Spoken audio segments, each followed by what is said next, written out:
अस्सलाम वालेकुम दोस्तों। पहला टेस्ट मैच हारने के बाद पाकिस्तान टीम ने दूसरा टेस्ट मैच लॉर्ड्स में खेलना है और ये मैच जुमेरात से स्टार्ट होगा। इस मैच के लिए पाकिस्तान की जो टीम मैनेजमेंट है उन्होंने 4 तब्दीलियों का फैसला किया है। दूसरे टेस्ट मैच में लॉर्ड्स की कंडीशन को देखते हुए, लॉर्ड्स की जो पिच होती है, जो मौसम होता है लॉर्ड्स का, और जो पाकिस्तान का जो प्रीवियस रिकॉर्ड है लॉर्ड्स में, जो शानदार किस्म का रिकॉर्ड है, उसको देखते हुए 4 तब्दीलियों का फैसला किया है। लेकिन जो कप्तान बाबर आजम हैं वो इसको लेकर थोड़ा सा उनका फैसला अलग है।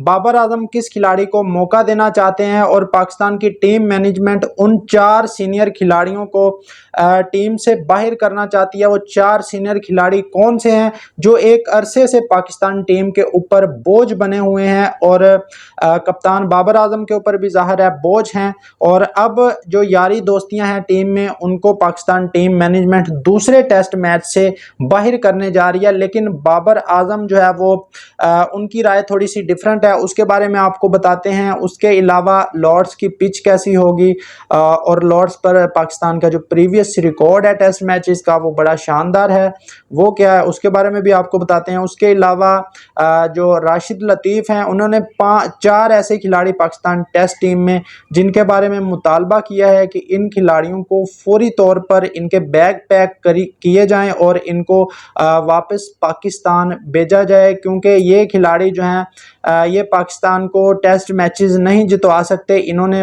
बहुत सारे मैचेस पाकिस्तान को हरवा दिए हैं और ये 4 सीनियर खिलाड़ी हैं। ये 4 सीनियर खिलाड़ी कौन से हैं, सबसे पहले इन्हीं के बारे में आपको बता देते हैं। नंबर 1 पर इन सीनियर खिलाड़ियों में इमामुल हक आते हैं, जिन्होंने हमेशा अपने 40-50 रन बनाने के बाद ऐसे विकेट फेंक देते हैं जैसे कोई मजाक का काम होता है। उसके बाद दूसरी इनिंग आती है तो इमामुल हक दूसरी इनिंग में उनसे रन्स बनते नहीं हैं, तो इमामुल हक पहला खिलाड़ी है जिसके बारे में राशिद लतीफ़ ने मुतालबा किया है कि इसको फौरी तौर पर बैग पैक करके इसको वापस भेज देना चाहिए। दूसरे नंबर पर साउद शकील के बारे में मुतालबा किया है कि साउद शकील जिस तरह की क्रिकेट खेल रहे हैं और जो इनका रिकॉर्ड है सीना कंट्रीज़ में, ये भी डिज़र्व नहीं करते कि पाकिस्तान के लिए टेस्ट मैच खेलें सीना कंट्री में जाकर, तो इनको भी वापस भेज देना चाहिए। तीसरे नंबर पर जो आगा सलमान हैं जो मैच हारने के बाद दांत निकालते हैं और लंबी ज़ुबान निकालते हैं बाहर, इनकी भी जो सीना कंट्री में परफॉर्मेंस है वो भी कोई ख़ास नहीं है, इनको भी वापस भेज देना चाहिए। और चौथे नंबर पर जो पाकिस्तान टीम में खिलाड़ी हैं वो मोहम्मद रिजवान हैं, जिनके बारे में जो कमेंटेटर हैं जो नासिर हुसैन हैं उन्होंने भी कहा है कि इस बंदे के अंदर गेम अवेयरनेस नाम की कोई चीज़ नहीं है। 50 टेस्ट मैच खेलने के बाद भी अब अगर ये इस तरह का शॉट मारकर आउट हो जिस तरह का रिजवान ने पहले टेस्ट मैच की दूसरी इनिंग में मारा, तो इस तरह के बंदे को बैग पैक करके फौरी तौर पर वापस भेज देना चाहिए। तो ये 4 खिलाड़ी हैं जिनके बारे में राशिद लतीफ़ ने कहा है कि इन चारों को फौरी तौर पर पाकिस्तान वापस भेज देना चाहिए, क्योंकि ये आपको मैचेस नहीं जितवा सकते। तो आप लोग कमेंट बॉक्स में बताएं कि इन 4 खिलाड़ियों की जगह कौन से 4 खिलाड़ी पाकिस्तान टीम में ऐड करने चाहिए टेस्ट क्रिकेट के लिए। कमेंट में अपनी राय का इजहार ज़रूर दीजिएगा।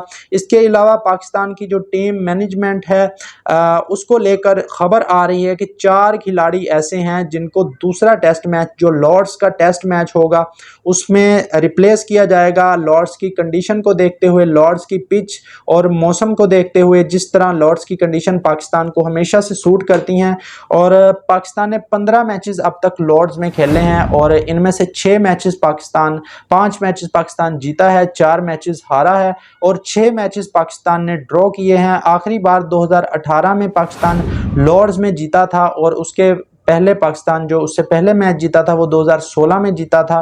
तो 5 ओवरऑल पाकिस्तान ने मैचेस लॉर्ड्स के अंदर जीते हैं और पाकिस्तान का ज़बरदस्त रिकॉर्ड है लॉर्ड्स के अंदर। आखिरी बार अब्बास ने आउट किए थे लॉर्ड्स के अंदर, उससे पहले यासिर शाह ने विकेटें ली थी 10 विकेटें। तो स्पिन कंडीशन होती हैं थोड़ी सी, पाकिस्तान की बैटिंग लाइनअप भी लॉर्ड्स के अंदर अच्छा परफॉर्म कर जाती है। तो लॉर्ड्स की कंडीशन को देखते हुए 4 खिलाड़ियों को दूसरे मैच में बाहर बिठाने का फैसला किया है। नंबर 1 पर तो जो टीम मैनेजमेंट वो चाहती है कि इमामुल हक को बाहर बिठाया जाए, क्योंकि इमामुल हक जो सीनियर खिलाड़ी का रोल होता है वो उस रोल पर पूरा नहीं उतर रहे